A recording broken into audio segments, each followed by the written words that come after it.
idol. Sa brake pad po, meron naman kayo dyan ganyang brake pad. Meron tayo na orderan yan. Ayun, mga idol. Ganda. Transformer. Ano mo?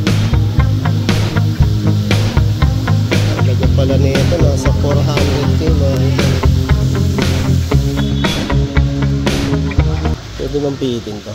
Oh no!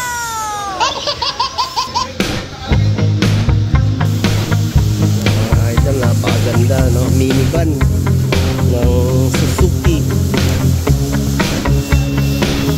Sila kaya nilang tao. Mga boss, oh. Walo. Ayun mga idol, oh. Galing sa Cebu nga, sabi ni idol din yan ako. Okay. Ganda, no? Tcharan! Yan. Sa gusto bumili mga idol, no? 300 to 400 yung mga ganyang klase na minivan Suzuki na galing Japan. Napakatibay po niyan. Idol. Ayun mga idol, pina-scan lang ni bossing to, no?